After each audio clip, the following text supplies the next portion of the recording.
How do, ladies, gents, and others? It's me, Roasting Charmaine, again, looking at this poll again. No, don't worry, we're not doing yet another album listing from one of the 5 or 8% voted albums. I just want to point to a comment from this one, but from PA 5510N. I'm just kidding, but from Passion. I don't know if you've done a video on this already, but in your Sleep Token Law breakdown, you talked about comparisons to Deftones. I've never listened to Deftones. Do you think you could do a breakdown of some of your favourite Deftones songs that could introduce someone to the band?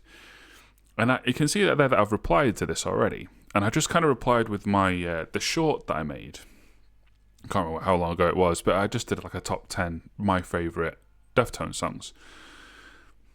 And while that is an answer, for me, from my personal listening experience, Deftones are more of an albums band.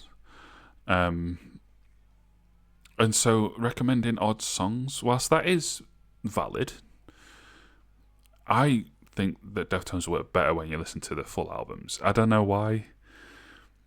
Maybe just because it's just kind of a mood. It's kind of a feeling that I like to get locked into and stay in, as opposed to just like dipping in for a track here or there. That sounded pretentious, didn't it? I am pretentious, get used to it. And so with that in mind, today, what we're going to do is we're going to remedy that a little bit, and we're going to actually do a tier list here. Yeah, tier lists are back. Easy YouTube content. I've got a camera now and everything and a lighting setup. I'm a proper easy money. I don't make any money, but easy content YouTube fella. So here's what we're doing. We're going to go through all of Deftones' albums so far, and we're going to rank them. Now, I've done tier lists before with Sleep Token and Holding Absence, and on those, I went through individual songs and put those in a tier, and there's two reasons why I'm not going to do that with Deftones. One, look at all those albums. Deftones have made a lot of songs. That video would be long. And also, Deftones have this tendency to title songs nothing to do with anything in the song. So me just sitting here looking at a list of song titles, a long list of song titles, the chance of me mistaking one song for another is pretty high, and that would be really embarrassing. So instead, we're just going to look at their albums in general, and we're going to go through each one, and we're going to have a little chat about each one.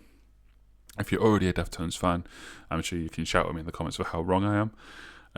Especially when we get to Gore. So anyway, let's start with Adrenaline. We'll go through chronologically. Adrenaline. I'm gonna make some people angry straight away. Adrenaline has a couple of solid tracks. Hear me out. So, listening to Adrenaline is like listening to Deftones. It's like if Deftones were an author, it'd be like reading what they wrote in high school. And it kind of literally is. They're very young when they're writing this album. I think this album came out in 95. And with the two albums that followed, we'll get to those. The two albums that followed are them really finding the sound. And I think I made a mistake. I think it's my problem. Let's point the finger at me. It's my problem. Out of all of Deftones' albums that existed when I first heard about the band, which is around I think it was around self-titled time. Could be wrong. Around that. Self-titled was 2003. So yeah, I was probably around then, because that's when we got satellite TV and I discovered just how much rock music there is. So I went backwards through their albums at that time. And so going self-titled to White Pony to Around the Fur, then to Adrenaline, really hurt Adrenaline. But yeah, Bored is a really good track. Bored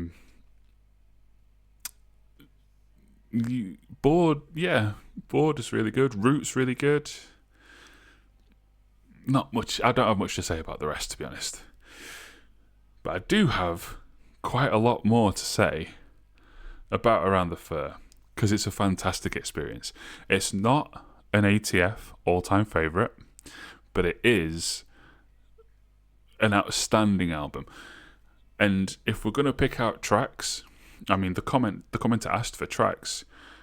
Be Quiet and Drive is an absolute must. I would also say, actually, I've just said absolute must, and now I'm kind of backtracking a little. If you've heard of Deftones, you've probably already heard My Own Summer. But I would also say MX is a really good one to go for, because it's indicative of kind of what else Deftones does. But honestly, overall, listen to the album. The album is fantastic. Again, the problem is, the main problem for it is what it's followed by. And what it's followed by is, quite frankly, one of the greatest albums ever made. And that's no hyperbole, that's just facts.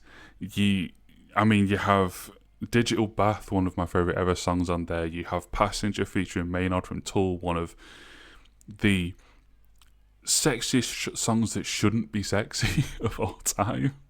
It's two dudes singing about how much they want to suck each other's dicks in a car. It's strange, but so seductive. It's crazy. And then you have songs like Elite. I really like Elite. You have unfortunately have Mini Maggot, but you also have Pink Maggot, which is a fantastic track.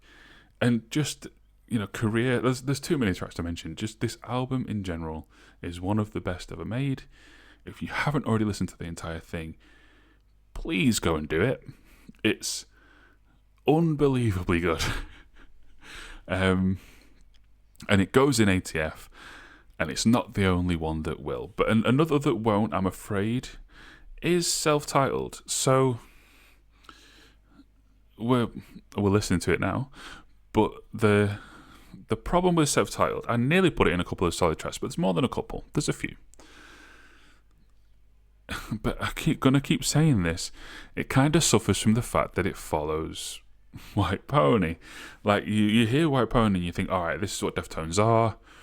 And then the lead single from this album was Minerva, one of Deftones' best songs.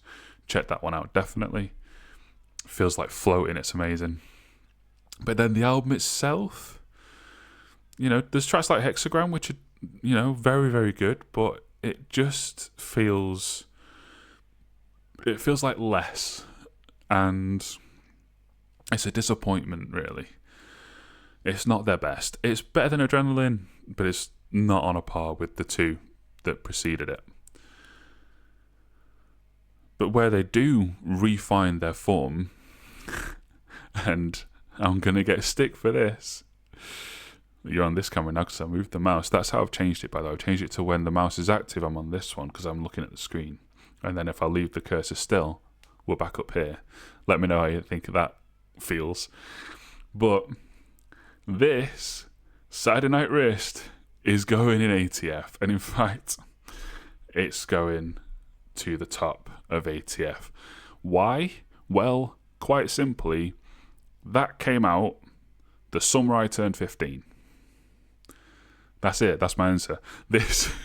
I got into Deftones, I think it was probably like 2003, 2004-ish. So that's the first album that released once I was already a fan of the band. I remember going to a shopping centre near where I grew up with a friend of mine, and we both bought one CD. I think I've told this story before, but we both bought one CD each, and then we would go back to his house because he had a decent computer, and we would do nothing illegal at all. But when I went home, my CD case would have 2 discs in it, and so would his. You can guess what I'm saying. But yeah, I bought that. I bought Saturday Night Wrist. No, he bought Saturday Night Wrist. I bought Crisis by Alexis on Fire. And they are 2 absolute seminal albums of my youth that define to this day what my music taste is now. So you can take exception to the fact that that's in ATF if you like, that's fine. It's not an objective selection, it's very subjective. And even though Pink Cell Phone is awful, if I was gonna do a tier list of individual songs, there would be the bottom tier, Steer Clear, and then below that there would be a separate tier for Pink Cell Phone. It sucks, don't touch it, it's awful. But the rest of this album is so good. It's so good. You have the opener, Hole in the Earth, which sets you off on a stormer, and then you have Beware, you have Cherry Waves, you have Riviere. I've never heard it said out loud, and I've only just realised that now. You have Xerxes. So many fantastic songs on this album, and one utterly dreadful one. But the sum total is not detracted from. It's a fantastic album. If I was being objective, I would probably put it in fantastic experience, but this is my channel, fuck you, it's all-time favourite. Next up Diamond Eyes is a fantastic experience. Loads of great songs. I think the most famous one on here will be Sex Tape. Again, if you're not a Deftones fan, you might have heard that one anyway. But personally, I go more towards like Rocket Skates and that really sexy one. You've seen The Butcher. Just see what I mean? What I said about if I was doing track by track. Lots of the song titles have nothing to do with the song, so I'm like, what is it? Don't want to do an entire video doing that. But Diamond Eyes, definitely an absolute banger of an album. Get that listened to. If I'm being objective, it's probably better than Saturday Night Wrist, but don't tell me that I said that. Next up Koino Yokan. I'm gonna put it bottom of fantastic experience. But it isn't their best. It isn't that. No, okay. Top of not their best. That'll make some people angry as well. It's just the tracks on this that work so well. Like Entombed is fantastic. Rosemary is fantastic. Swerve City is a great opener, and then you have like Leathers as well, which is I think was in my top 10 list. I love that song, mainly just because of how it comes in all heavy. Rosemary does that too. It's a solid album, but it's not their best because there's also parts where it's a bit laborious. Yeah, not great. And unfortunately, that's the sentiment where we kind of continue. Because whilst Gore has a couple of good tracks, Prayers, Triangles, Phantom Bride was in my top 10. It's not great, is it? It's very ponderous. It's very... Well, all of Deftones is quite ponderous, but it's even more so, and it's less interesting in the way it does it, and just not a great listening experience for an album. It's the closest to going in steer clear, but I wouldn't say that because of how good Phantom Bride and Prayers Triangles both are. And a few of the other tracks are alright. I don't know, what do you want me to say? It's not that good. They do kind of veer up and down a little, Deftones. And then we get to the most recent album. And the first video on this channel, the very first video I made for Royce and Charmaine channel, other than maybe some stuff to do with music I'd made, the first kind of video where I'm waffling was, and it's one of the concept video of this album. And I started that entire concept of video because I wanted to talk about this album. But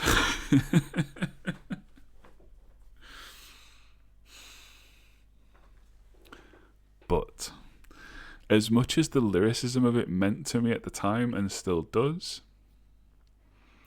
unfortunately it came out in 2020, which was not well beyond the loudness war that famously ruined a Metallica album.